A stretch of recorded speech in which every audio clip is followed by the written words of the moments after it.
alors moi, en regardant encore une fois ces trois films, en fait, je vois quelque chose qui revient assez souvent, qui est quelque chose autour de la douleur, de comment ces actes qui parfois peuvent être douloureux, donc la longue séquence du massage du bébé qui ont fait gémir certaines personnes ici, mais aussi pas que ça, les boucles d'oreilles qui déforment un peu nos oreilles, et même autour de la coiffure, et comment ces actes qui peuvent être douloureuses pour certaines femmes sont normalisés, sont mis dans nos pratiques sociétales, et comment aujourd'hui, en tout cas dans le temps, comment ça aussi participe à l'image de ce truc, moi, que j'appelle de la douce douleur, la douleur qui ferait que la femme, à un certain moment de sa vie, quelqu'un viendrait la sauver. Enfin, c'est un peu le Dalinkor, là, le clip, il y a un très beau clip de Aïda Samb, voilà, qui personnifie ça. Le Dalinkor qui dirait un truc du genre que plus la femme souffre, plus à un moment de sa vie, il y aurait quelqu'un qui viendrait la sauver, le mari ou l'enfant. Le docteur Soukaina, qu'est-ce que ça t'inspire, tout ça, ces trois films? Et surtout, en tout cas, moi, ce truc que j'ai remarqué autour de comment aujourd'hui cette douleur, enfin, en tout cas, comment aujourd'hui ces pratiques, qui certaines peuvent être douloureuses, est incorporée comme étant des pratiques nobles, des pratiques... voilà. Merci. Moi, j'aime beaucoup le résumé que tu viens de faire. C'est très intéressant comment tu es passé par tous ces schèmes qu'ils ont montrés. Et je trouvais intéressant dans les trois films, ils ont vraiment fait le tour de tous les interlocuteurs potentiels, que ce soit les jeunes hommes, les hommes plus âgés, les femmes, les jeunes filles. Et j'ai trouvé intéressant comment dans la société on montre de l'asymétrie complète et le religieux parle d'une symétrie totale. C'est-à-dire, ils insistent sur le fait que dans la religion, en termes d'exigences religieuses ou de conseils ou de guides, ou de quelle que soit leur représentation, on parle d'une totale symétrie. Il y a les mêmes exigences, que ce soit dans le christianisme que dans l'islam, au niveau des textes, ce qu'ils ont dit, les religieux dont on a parlé, qu'on a interviewé. Alors que toutes les personnes interviewées parlaient beaucoup d'asymétrie, mais il y a comme une forme de mérite qu'on doit chercher, prouver quelque chose. Ils ont parlé de preuves, beaucoup de preuves. C'était intéressant aussi de voir comment les hommes, tous interrogés, sont très mal informés, ou pas du tout formés, et comment on parle beaucoup du coaching de la femme qui doit se marier, la jeune femme, le coaching, les conseils qu'on lui donne, et on les a montrés. Il y a eu des séquences où on a bien montré qu'est-ce qu'on explique aux jeunes femmes sur comment ça doit se passer, qu'est-ce que c'est ces moments d'éducation sexuelle qu'ils font avant le mariage, sur comment ça doit se passer. Par contre, les hommes, on ne les informe pas du tout. Alors, on les laisse aller dans une direction où, comme le médecin gynécologue qu'on a interviewé, il a bien expliqué comment est-ce que ça pouvait créer justement ces saignements, c'est parce que la personne n'était pas préparée à recevoir ces rapports sexuels, et comment est-ce que la personne qui les dispensait, c'est-à-dire le potentiel mari, devait s'y prendre pour pouvoir éviter ces saignements. Et en fait, ce qu'il explique, le gynécologue, c'est que un rapport sans saignement, plus ou moins, c'est un rapport relativement normal qui s'est fait dans des bonnes conditions, mais un rapport avec saignement, c'est un rapport qui justement a été fait de manière brutale et qui a causé d'autres lésions. C'est ce qu'il a semblé expliquer. Maintenant, dans plusieurs séquences, ils ont beaucoup parlé de toute l'industrie qui existe de l'érotisme, c'est-à-dire les différents degrés de bagne, les différents degrés d'accessoires, qu'est-ce qu'il faut porter comment, de quelle manière, quel bruit ça fait, les différentes marques et la sélection des articles qui existent. Et je trouvais intéressant à quel point il y a cette recherche de nouveautés, d'actualiser ces accessoires, de les rendre plus attrayants, plus intéressants. Mais je trouvais intéressant, j'avais jamais vu aucun des trois films avant, et je trouvais intéressant comment l'étudiante nigérienne explique le contraste entre la pudeur vis-à-vis de tous ces accessoires qui ont causé justement le choc de sa cousine dans son pays, et comment ici elle-même était étonnée en allant au marché de recevoir toutes ces informations-là en même temps en fait. Maintenant, il y a, je pense, du point de vue de l'explication profonde de pourquoi il faut cette culpabilité, pourquoi est-ce qu'il faut cette recherche de prouver la pureté, il y a, et ça existe, et ça c'est quelque chose qui existe de manière universelle, il y a cette forme de méfiance envers le féminin qui existe partout, tout le temps, de cette idée que le féminin, la femme, c'est quelque chose d'incontrôlable et qu'il faut maintenir le contrôle, s'assurer d'avoir une passoire pour écrimer qui va aller à la sexualité. Et il y a cette idée que si jamais une femme n'a pas été livrée au mariage vierge, toutes les possibilités d'accès à la sexualité sont ouvertes sans aucun contrôle. Et ils ont plus ou moins expliqué ça, cette idée qu'il y a une méfiance de la liberté sexuelle des femmes en général. C'est comme, et il y a un des hommes qui a été interviewé qui a bien expliqué de manière quelque part honnête. Il a dit, une femme qui a déjà eu une expérience sexuelle, c'est un défi pour l'homme. C'est-à-dire, ça va être difficile d'être à la hauteur vis-à-vis de cette femme parce qu'elle aura vu autre chose et ça fait une forme de compétition. Et donc ça fait penser en fait, la conversation au sujet de la sexualité des femmes, c'est une conversation entre hommes en fait. Ils ont peut-être peur de se confronter au potentiel, aux capacités d'autres hommes, et donc la femme, c'est une forme de repère, si elle a un autre partenaire qui peut être meilleur, donc ça veut dire qu'on est moins bon que l'autre partenaire, et donc ça fait une forme de... Dans les deux cas, les deux genres parlent seuls. Les femmes entre elles parlent seules, les hommes entre eux parlent seuls. Et tous les deux côtés se mesurent les uns aux autres, en fait. Parce qu'une femme qui fait tous ces efforts et de s'apprêter, de porter les bons accessoires, ils ont montré que c'est pour être meilleur que les autres femmes. Et les hommes, ils ont peur que la femme elle ait un autre partenaire, parce que sinon c'est un autre homme. Donc en fait, finalement, c'est une forme de chacun dans son genre se mesure à l'autre. Mais sur le film de Anne-Elisabeth, mais dans le forme même, c'est que la vie, c'est que le point de vue du masculin qui est donné sur la virginité, sur l'absence de la virginité. Il y a une femme qui, je pense, qui intervient dessus, et ça complète un peu cette idée de conversation qu'entre hommes, en tout cas de défi qu'entre hommes, et chez les femmes aussi sur la question des accessoires, sur la question de comment travailler sa sensualité ou ses outils de séduction. Il y a, cette conversation n'est faite que dans un contexte assez féminin. Et donc moi ça me ramène à la question de la performance aussi.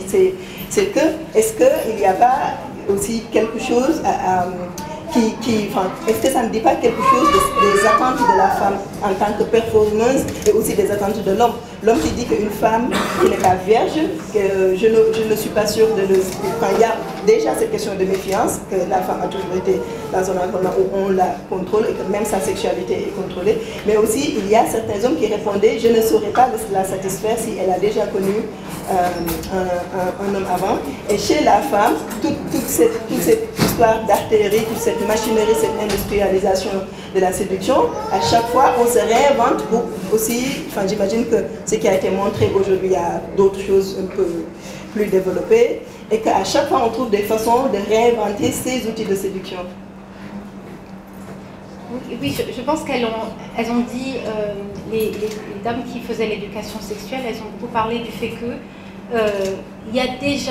il existe déjà une suspicion générale vis-à-vis de la femme. C'est-à-dire, dans le cadre de la conversation du couple, il y a déjà l'idée que peut-être que la femme pourrait être tentée d'aller voir quelqu'un d'autre. Donc, ce qu'elle a expliqué, si j'ai bien compris, elle a dit, si jamais, par exemple, tu vas au marché ou tu vas ici ou là-bas, on dira que tu es allé ailleurs si on sait que tu as eu une autre expérience. Donc, on utilisera cet argument contre toi et pour te suspecter et te rendre coupable de toute forme de choses. Donc en fait, ne pas avoir eu de relations sexuelles avant le mariage, c'est s'extraire de cette suspicion-là. Donc c'est beaucoup ce qu'elle a souligné, la dame qui s'est exprimée.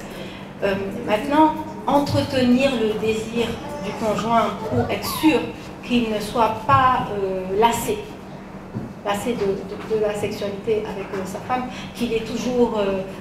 comment dirais-je, de l'intérêt, qu'il soit toujours stimulé sur le plan de quelle créativité, quelle possibilité elle va avoir. Toute l'industrie est là pour soutenir cette consommation après aussi, hein, parce qu'elles vendent ces produits. C'est toute une industrie. Il y a toute forme de produits. Il y a des encens, elles ont fabriqué des encens, des colliers de perles, elles fabriquent toute forme d'outils qu'elles vendent. Donc il y a tout un système et en fait, c'est intéressant, là on montre des films qui sont relativement anciens. Aujourd'hui, les réseaux sociaux sont remplis de ventes d'accessoires. Remplis. Sur Instagram, énormément de publicité sur tous les produits qu'on peut utiliser, toutes les gélules qu'on peut consommer, toutes les vitamines qui permettent d'augmenter ses formes, les crèmes qu'on peut utiliser. C'est une industrie qui marche et qui rapporte de l'argent et qui est entretenue et entretient ce système-là. Après, il y a le travail du capitalisme aussi, hein, qui entretient toute cette idée-là. Moi, j'ai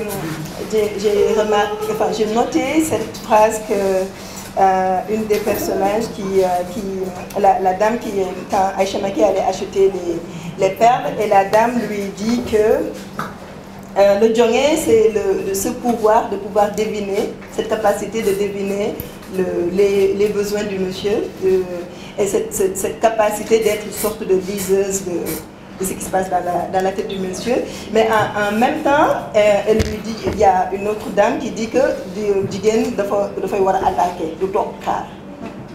Qu'est-ce que ça t'inspire tout ça? Oui, elles ont beaucoup. En fait, il y a cette forme d'ambivalence. C'est-à-dire, on souligne bien le fait qu'une femme est capable de toutes sortes de choses incontrôlables. C'est-à-dire, Jigen Dafaur attaquer, ça veut dire qu'elle doit devancer le désir de l'homme, elle doit être agressive. Et ça, c'est un rapport de, si jamais, c'est une menace. Si jamais vous n'êtes pas agressif, bien d'autres personnes le sont. Donc il y a cette idée que si vous êtes dans une forme de complaisance, il y a cette idée qu'il ne faut pas se laisser aller, qu'il faut continuer à entretenir la flamme du couple, l'intérêt, l'érotisme dans le couple. Et ça, elles en parlent beaucoup, les personnes qui se sont exprimées, parce qu'il y a cette idée à chaque fois qu'une femme se plaindra, et ça c'est une question internationale.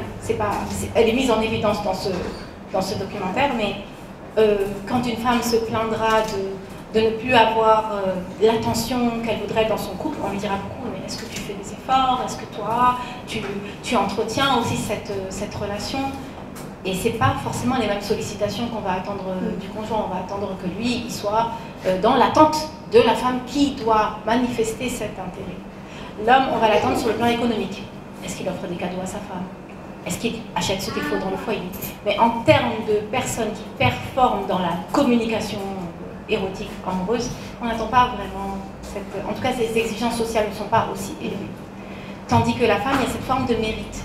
Il faut être agréable à regarder, et ce mérite, il s'étend au foyer, parce qu'elles ont dit, elles vendent des parfums pour la maison.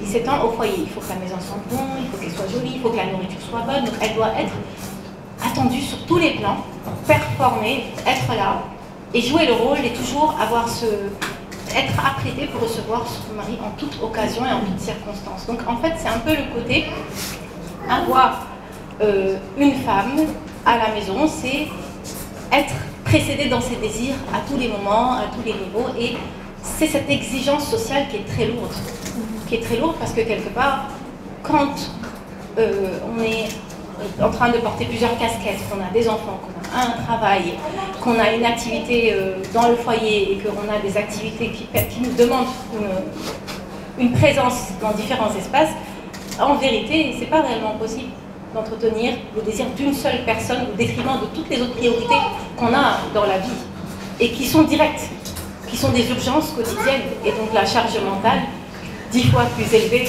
quand il y a une exigence et une menace, parce que si jamais la société entretient ça, et partout, donc il y a cette idée, après une grossesse, la femme s'est laissée aller, donc il faut entretenir ça, et donc c'est sa faute parce qu'elle s'est laissée aller. Maintenant, j'ai trouvé intéressant, ils ont bien monté, c'est vrai que la séquence du massage, moi je ne suis pas choquée par le massage parce que je l'ai vu en vrai, plusieurs fois. Donc les cris étaient fortement, le micro était fort, mais c'est pas si impressionnant que ça dans la vraie vie. On accentue beaucoup dans le massage, et ce qui est intéressant, c'est la différence du genre dans le massage. C'est-à-dire comment est-ce qu'on module le corps. Mais il y a un point qui est très important à noter, c'est que le massage, au-delà de l'esthétique du massage, le massage ancre l'identité de genre et l'identité culturelle dans le corps de l'enfant. Ça permet dans le massage, la dame, elle parlait à nous pour la vidéo. Mais normalement, pendant le massage, la dame dit le nom de l'enfant. Elle parle et elle dit le nom de l'enfant, elle dit sa filiation, dans quelle famille il est, qui il est. Et c'est une forme d'ancrage. C'est une forme d'ancrage et d'ancrage dans son genre, dans son identité de genre. Maintenant, la différence du massage, elle l'a montré du doigt, elle a bien pointé l'idée de rendre la taille plus fine, le nez plus fin, d'accentuer les traits du visage. Ça, c'est quelque chose qu'on observe réellement beaucoup plus ici au Sénégal qu'ailleurs. Parce qu'au Sénégal, c'est quelque chose qui ne se perd pas, c'est encore très présent. Malgré l'urbanisation, malgré toutes les transformations de la société, c'est quelque chose qui est encore très présent. Et ils n'ont pas du tout parlé, c'est dommage, du massage de la femme après l'accouchement. Parce qu'ils ont parlé du bébé, mais ça se fait aussi, dans le même temps que le massage du bébé. Et le massage de la femme après l'accouchement, c'est quelque chose d'aussi important, parce que quelque part, c'est comme une forme de moment où la femme, on met l'enfant de côté, et c'est un moment pour la femme, où on l'aide à se refixer dans son corps et elle récupère son corps. Elle n'est plus en train de porter l'enfant de quelqu'un d'autre ou la vie de quelque chose. Elle est en train de vivre sa vie à elle et le massage est fait pour lui permettre de se recentrer, elle, de retrouver son corps, son identité. Et quelque part, ça met au défi cette idée d'être une femme ou une mère. Le massage refait de la femme une femme. Il ôte cette identité de « elle est là parce qu'elle est une mère ». Transporter la vie, pour nourrir quelqu'un. Il y a cette idée de recentrer la femme dans son féminin. On donne à la femme ce moment pour elle davantage que pour plaire à son prochain. Parce que quelque part, si c'était simplement pour plaire, on lui dirait juste de s'attacher le ventre et on ne chercherait pas vraiment à refixer, à mettre de l'attention pour soigner les muscles qui ont été blessés, pour donner de la patience à ce massage-là. Donc c'est vrai qu'ils n'ont pas abordé ça, ils ont juste montré le bébé. Mais il y a cet aspect-là qui, je pense, est une dimension assez importante. Il y a un film qu'on a failli programmer qui s'appelle, le film de Cellou Diallo, je pense que ça s'appelle Le collier et la perle, et qui parle de l'accouchement de sa femme et de toutes ces rituels autour de la récupération du corps de la femme et aussi ce modelage autour du bébé. Moi, je vais finir par une question et que j'adresserai peut-être au public aussi et pour donner le micro au public. Ce que j'ai remarqué, c'est qu'il y a beaucoup de transmissions autour de rituels pour les femmes. Mais je me suis posé la question, j'imagine que ici, c'est des narratifs qui sont très focus sur la femme et chez les ethnies Wolof, et il y a une dame Laobé aussi. Et je me suis posé la question aussi, est-ce que je pose à tout le monde, est-ce qu'il y a des rituels comme celle qu'on a vue, qui est transmis à l'homme autour de sa sexualité, du plaisir, du comportement, si quelqu'un sait quelque chose. Sinon, si vous avez aussi d'autres questions, des remarques, des choses à aborder, qu'est-ce que ça vous a inspiré, ces 3 petits films, on est à l'écoute. Merci Fama, j'ai reçu l'invitation par mail. Et quand j'ai vu le thème, je me suis dit que j'allais rater ça pour rien. Donc moi c'est Dieynaba. Et ce qui m'interpelle dans le premier film, c'est la question de santé en fait. Quand j'ai vu le gynécologue, ça m'a un peu rassurée quand il a parlé, mais moi je suis dans le milieu de la santé. Et quand il y a des femmes qui sont là, qui ont peut-être des troubles ou bien qui ont été abusées, imaginez-vous qu'elles vont aller à l'hôpital pour trouver des hommes, en majorité, qui ont ce genre d'idées dans la tête.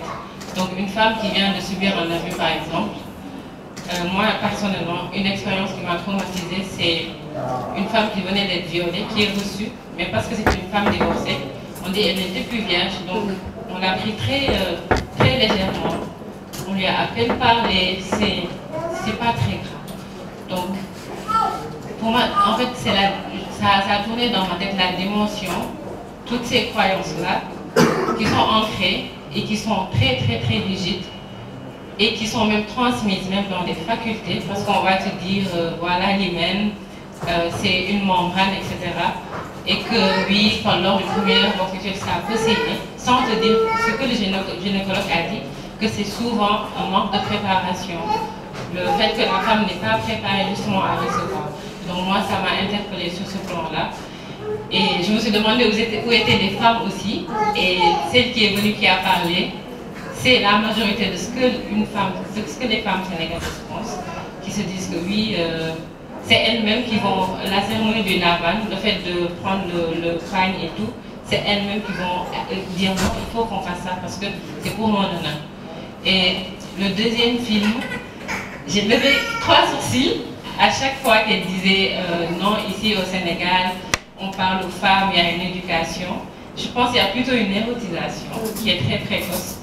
Et donc on va dire à une femme, oui, il faut que tu marches d'une certaine manière, il faut que tu aies certaines formes, il faut que tu apprennes à parler doucement, à marcher doucement. Un jour tu seras marié, mais la réalité du mariage, la réalité de, bon, voilà comment tu dois découvrir ton corps, voilà telle partie s'appelle comme ça, on va commencer à en parler quand tu seras déjà marié, et pas forcément entre toi et tes sœurs, peut-être ce sera avec tes amis, peut-être ce sera... Donc il y a un vide en fait, au niveau éducation sexuelle. Tu commences à être pubère, tu vois tes règles, c'est pas, tu n'as jamais de conversation autour des règles avec une femme de ta famille ou quelqu'un, et ce sera un étranger, ou bien peut-être à l'école tu auras des notions, mais rien de très clair, et il y a un vide. Donc peut-être c'est d'autres personnes qui vont venir implanter des idées dans ta tête, avec toutes les injonctions de la société, qui te dit soit comme ça, mais pas trop comme ça, soit comme ci, mais pas trop comme ça. Et donc, ça m'a un peu ramené en arrière, vu qu'on dit il y a l'éducation sexuelle, les femmes c'est beaucoup, certes, il y a des pays où, bon, des cultures où c'est carrément un vide total, on ne te parle pas de comment être, mais il y a aussi cette pression-là que tu es une femme sénégalaise, il faut que tu, bon, ne regardez pas mes mains, mais il faut que tu aies tout le temps les NS sous tes mains, il faut que tu aies des bijoux, il faut que tu sois d'une certaine, tu te comportes d'une certaine manière pour qu'on te regarde, pour que tu sois une femme qu'on dit femme sénégalaise et qui est dans les noms. Et pour le dernier film, je l'ai vu, je pense la première fois j'avais 12 ans, ça m'avait beaucoup choquée. Mais c'est un truc très très culturel qui est ancré, le truc des perles et tout. Et je pense, voilà. Le truc que je voulais dire en dernier, c'est cette culture-là du viol aussi qui tourne autour du fait d'avoir les mêmes. Donc il y a plein de personnes qui pensent que si une femme elle est vierge, si elle ne veut pas avoir un rapport sexuel, elle ne pourra pas l'avoir. Donc que c'est physiologique dans leur tête.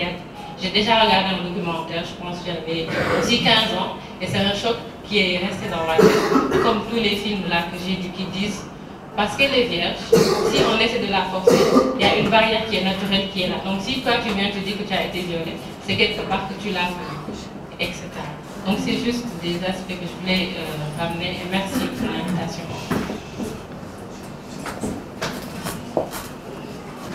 Merci en tout cas pour ces 3 films. Ce serait intéressant de voir quand même les réalisateurs sénégalais qui s'intéressent au corps de la femme. Ça avait commencé avec Félix Ndiaye, avec Parental, mais qui prenait effectivement ce côté-là que nous avons des traditions, c'est un point où effectivement on commençait à s'attaquer à la durée de l'allaitement. Et qu'effectivement il avait fait dans les années 70, je crois, son film Parental, pour montrer effectivement il y avait aussi des séances de massage, qui n'est pas seulement que sénégalais, mais en Inde aussi, on pratique les mêmes massages pour raffermir le corps, pour solidifier les os. Donc c'est comment mouler le corps, aussi bien le corps masculin que le corps féminin. Ensuite il y a William, on l'a vu sur son film. Il y a Sorawat aussi qui a fait sur les mais aussi sur l'éducation sexuelle. Célou, vous l'avez cité. Ce qui est étonnant, peut-être vous avez posé la question, est-ce que les hommes ont les mêmes informations quant à l'éducation sexuelle? Je crois que les hommes sont plus dans la performance que dans l'éducation sexuelle. Donc, quand on est jeune, quand on en parle, bon, j'ai assuré, etc. Mais il se pose jamais la question sur ce que l'autre ressent. Mais c'est toujours une question de performance. Donc je dis que ce serait intéressant de voir pourquoi effectivement ces hommes, ces réalisateurs sénégalais s'intéresse tant au corps de la femme, je vais en faire un film. Donc je vais essayer du point de vue de l'allaitement, du point de vue de la santé, du point de vue de l'érotisme, de l'éducation sexuelle. Et ça, je crois qu'il y a en tout cas toute une part de notre cinématographie qui mérite d'être creusée et s'interroger aussi là-dessus. Je vais embrayer sur la réflexion pour dire une question. Je ne sais pas si Famat a pu avoir des informations autour de la réalisation du film de William Slanday, savoir comment il a été accueilli, comment lui-même a été reçu par les femmes qu'il a filmées dans cette position-là. Et voilà, c'était ma question. Il y a quand même des scènes qui sont surprenantes. Je vais d'abord essayer de rebondir sur ce que Tonton vient de dire. Alors, moi, je connais les films dont tu parles, celui de Sorawad, de Selou, mais j'ai trouvé intéressant le film de Aïcha Maki, de programmer le film de Aïcha Maki, parce que je trouve qu'il y a quelque chose dans l'ignorance de Aïcha Maki qui nous donne accès à un narratif qu'on n'aurait pas si c'était moi, par exemple, qui peut-être, si c'était une Sénégalaise, je veux dire, parce que dans sa façon de poser la question sur le djongé, sur des choses qu'on pense intrinsèquement maîtrisées par une femme sénégalaise. Donc j'ai trouvé cette forme de naïveté assez intéressante quand elle disait « mais pourquoi tu l'appelles papa? Papa, c'est le père aussi ». Et ça, nous, on l'a incorporé chez nous, que la personne qu'on aime, on l'appelle papa, mais en même temps, qu'est-ce que ça pourrait représenter d'appeler son mari, son amant, papa? Et du coup, je pense que cette question ne viendrait pas si c'était une Sénégalaise qui l'a posée. Donc, je trouvais intéressant que ce soit le point de vue de quelqu'un qui ne soit pas sénégalaise. Et aussi, ce que je cherchais à faire, là, c'était d'avoir des autrices aussi, d'avoir le point de vue des femmes. Et donc, voilà, à un moment, quand tu programmes, tu fais des choix, quoi. Donc on a fait ces choix.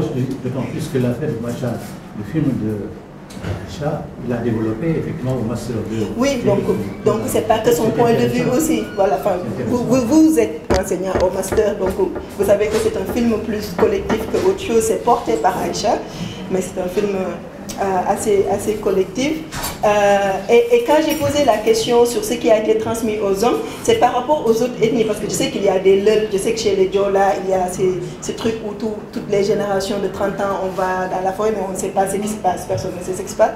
Et donc c'est pour ça que je me posais la question, est-ce qu'il y a des choses qui sont transmises autour de ce qu'on vient de voir, destinées aux hommes aussi? Je ne sais pas. Et pour William, je ne sais pas. C'est un film qui date de 92, je pense qu'il n'a pas été vu depuis très longtemps. Moi je l'ai découvert, non, je le connaissais avant, parce que je travaille avec William sur un autre projet, et donc j'avais toute la liste de sa filmographie, mais c'est le fait que Delphine ait parlé de cette programmation qui a fait que je suis allée le voir. Donc je ne sais pas, je sais que l'actrice qu'on voit ses seins, c'est Myriam Niang qui est dans Tukibuki de Mambeti. Et aussi, voilà, la question que je me pose en voyant ce film qui est de 92 et de maintenant, que quand on voit un bout de sein à la télé, on s'offusque que ça sort dans les rues. Comment ce film était possible en 92? 92, c'était il n'y a pas longtemps. Je ne sais pas si tu veux ajouter quelque chose.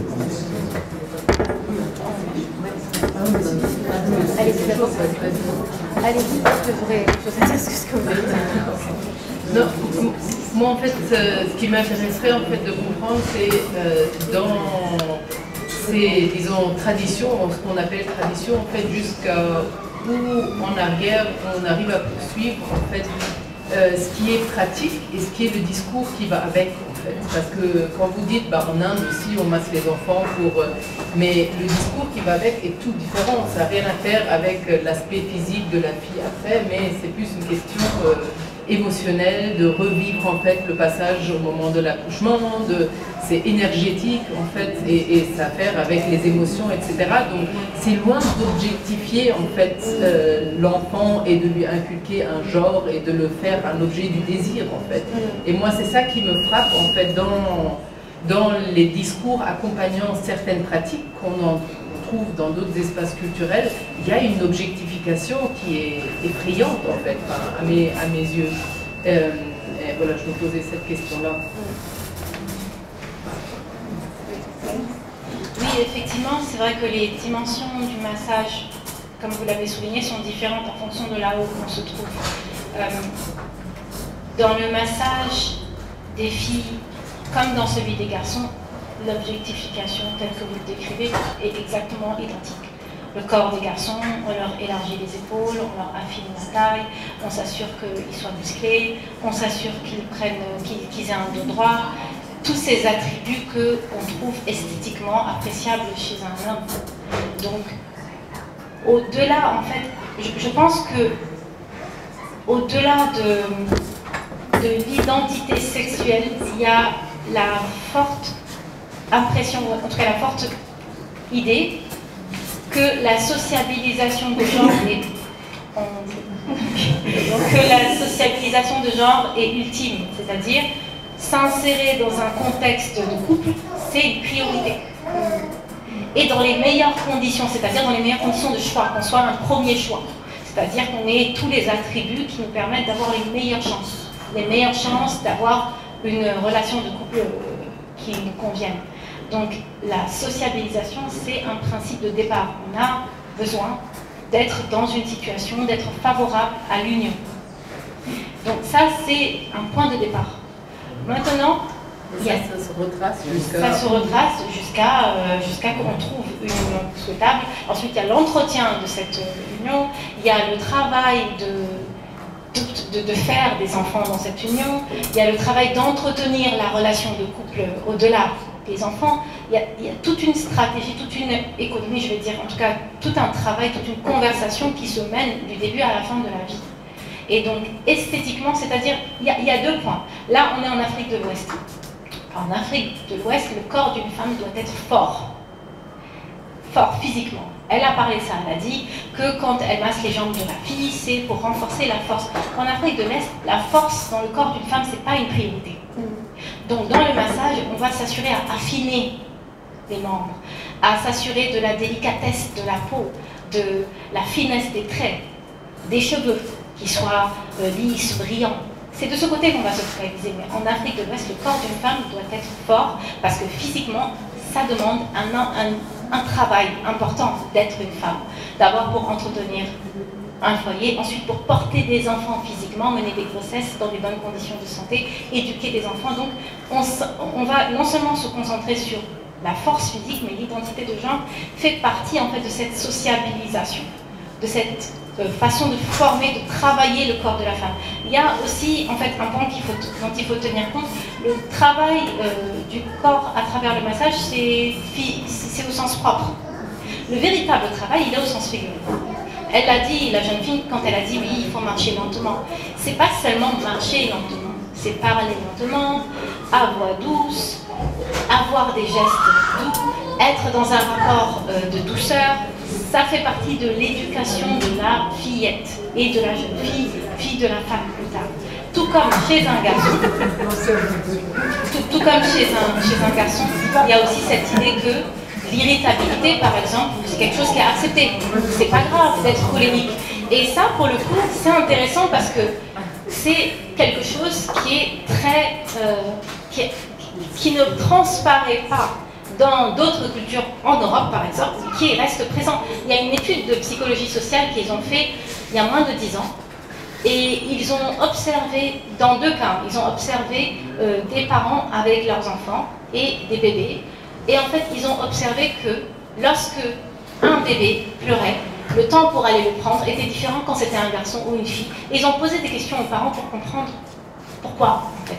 Et ils ont noté que pour les filles, il fallait qu'elles s'habituent, ça allait aller, il fallait leur laisser le temps. Pour les garçons, il fallait impérativement les prendre parce que si jamais ils pleuraient, c'était qu'il y avait une raison.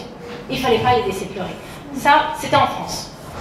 Dans un autre cas, en Allemagne, ils ont fait une étude dans un musée, un musée de sciences pour les enfants. Et donc, ils ont parlé du savoir des enfants en fonction de leur genre. Qu'est-ce que les enfants, on attend d'eux en termes de savoir, de connaissances. Et ils ont trouvé que ils observaient des couples avec leurs enfants, et ils ont trouvé que quand les enfants garçons posaient des questions sur tout ce qui portait sur la science, on leur donnait des réponses très importantes, très longues, très documentées, pour encourager leur curiosité. Mais quand les filles posaient des questions, elles leur répondaient toujours de manière très simplifiée. Tu vois, c'est comme ça, tu vas comprendre, voilà, c'est comment ça marche. Et donc, ils ont suivi des familles dans des musées pour essayer de comprendre quelle communication on offre.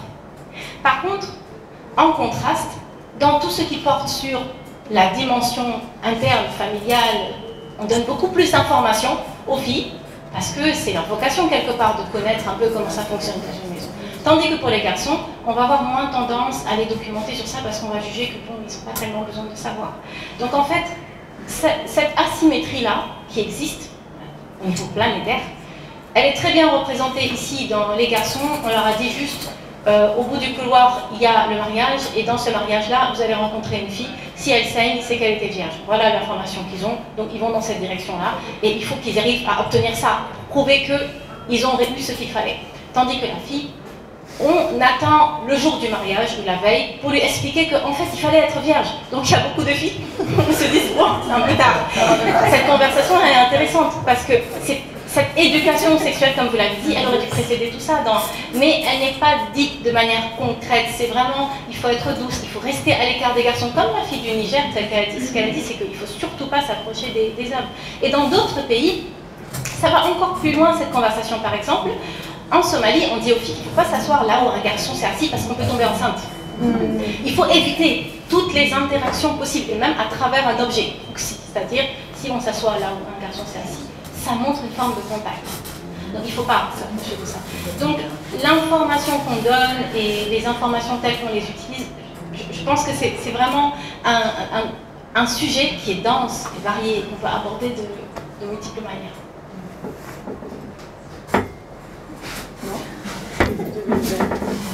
Je ne sais pas qui va ajouter quelque chose. Caroline.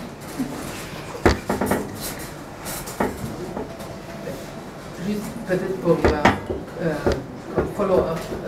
Moi, ma question, en fait, était historiquement, où est-ce qu'on situe cette construction sociale, finalement, que vous décrivez?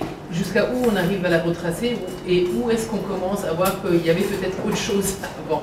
C'est ça ma question. Historiquement. En Afrique de l'Ouest. Historiquement, en Afrique de l'Ouest, là, on va remonter jusqu'où? Parce qu'il y a cette idée, pour ma part, en fait, là je vais essayer d'être concise, même si ça ne va pas être forcément juste, parce qu'il y a énormément de nuances si on doit parler d'histoire. Mais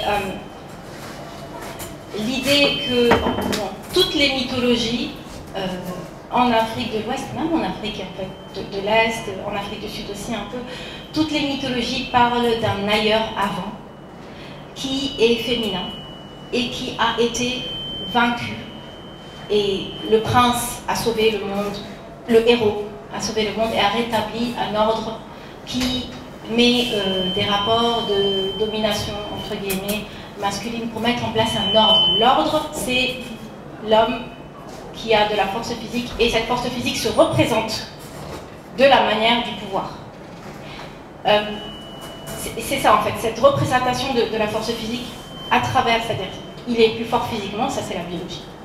Maintenant, c'est pas logique qu'il soit pas plus fort dans le pouvoir, ça pose un problème. Parce que sinon, comment on explique qu'il est dominé? Maintenant, il y a cette forme d'idée que la manière dont la femme exerce son pouvoir, elle doit forcément avoir quelque chose de douteux, puisque c'est pas... Comment elle a fait pour avoir ce pouvoir-là? Donc il y a cette idée de déséquilibre du départ. D'autres personnes ont essayé de mettre en théorie l'explication de cette mythologie. Et ce qu'ils disent, c'est que en fait, dans la mythologie, dans les mythologies, on parle toujours d'une entité archétype féminin, fort, puissant. C'est représenté dans tous les contes. Il y a toujours une sorcière forte qui est là. Maintenant, en fait, la mythologie traduit cet archétype-là de notre imaginaire inconscient généralisé. Donc maintenant, on a fabriqué, l'humanité, les sociétés ont fabriqué des personnages qui correspondent à leur désir. La princesse qui est calme, qui n'a pas de personnalité, qui est là et qui attend d'être aimée par un prince. La preuve, elle n'a aucune action de sa propre initiative. Soit elle est influencée, prince, soit elle est empêchée d'aller vers le prince par la sorcière ou la méchante. Et ce personnage-là, c'est le personnage docile qu'on doit être. Il y a le personnage agressif du féminin, et ça, c'est l'imaginaire féminin fort. Et ça, il faut l'éviter, ou alors il faut le battre. Et maintenant, il y a un personnage prêt que la société a inventé. C'est la mère bienveillante, celle qui supporte, qui vit la douleur, la difficulté. Et ça, c'est une image socialement promue dans les contes de fées. La femme qui supporte, qui vit difficilement et qui attend l'accomplissement du héros pour la sauver. Et ça, c'est le personnage que l'éducation fabrique. Toutes les éducations fabriquent ce personnage-là. Il faut supporter. Quand on fait attendre une fille, on lui apprend la patience, parce qu'il faut être patient et endurer. Et toute l'histoire, toutes les histoires, finalement, rapportent cette idée que c'est le bon comportement à avoir, parce que la justice va se faire toute seule à travers l'œuvre de Dieu ou du prince charmant qui viendra sauver la jeune femme.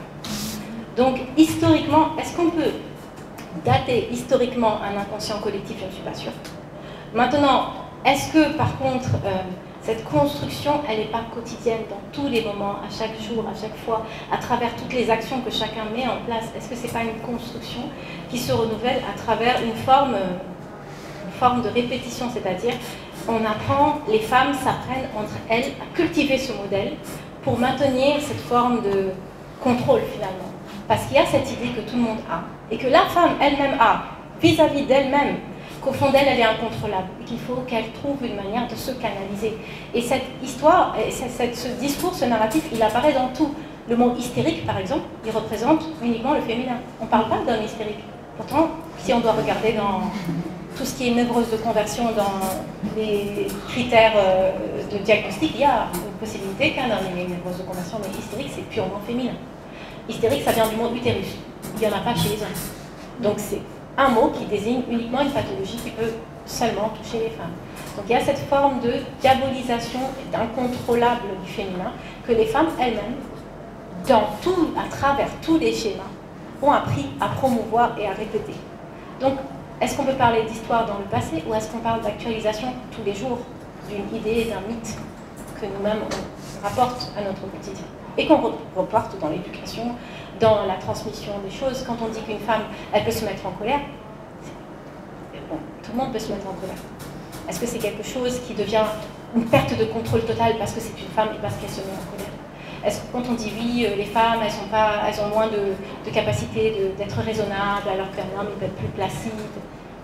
Pourtant, on a beaucoup plus de bagarres d'hommes que de bagarres de femmes. Et donc, est-ce que ça témoigne d'une statistique réelle? Je ne sais pas.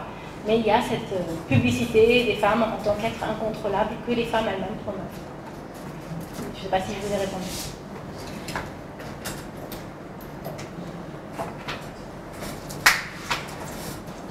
Est-ce qu'il y a d'autres interventions, d'autres personnes qui veulent partager qu'est-ce que le film les a inspirés? C'est pas Tu me regardes d'un regard si intense. J'aurais peut-être une question par rapport aux différentes générations.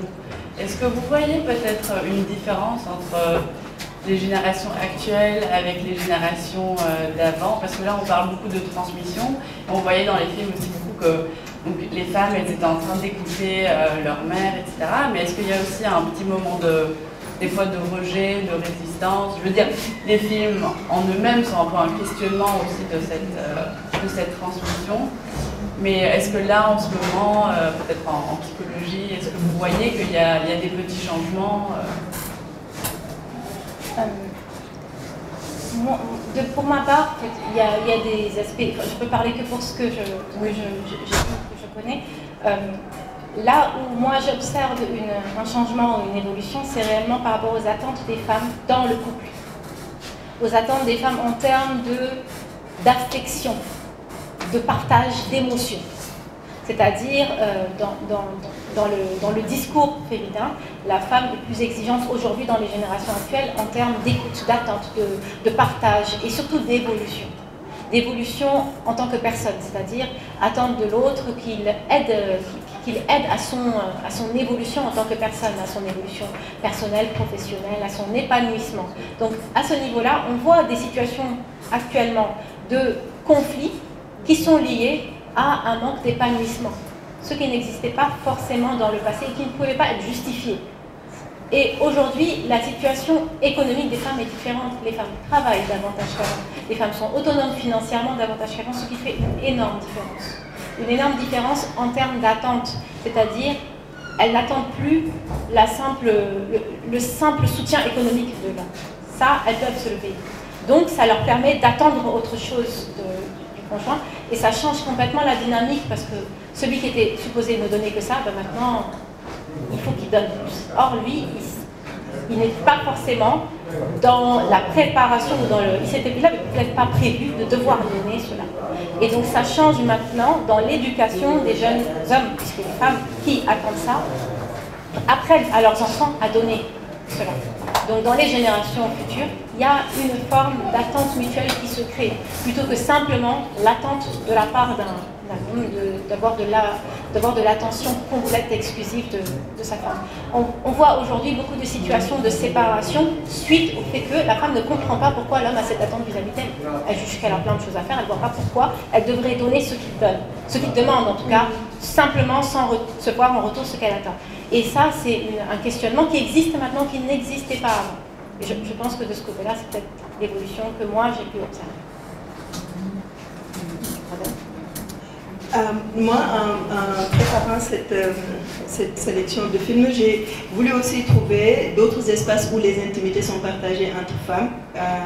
Donc j'ai cherché un film autour de... Je sais que les tontines, les moments où les femmes se retrouvent entre elles pour parler de finances ne sont pas que les espaces où on parle que d'argent. Et aussi, c'est des espaces de soutien, de sororité, où les femmes peuvent parler de ce qui se passe dans leur foyer, peuvent se donner des conseils, peuvent se soutenir l'une ou l'autre.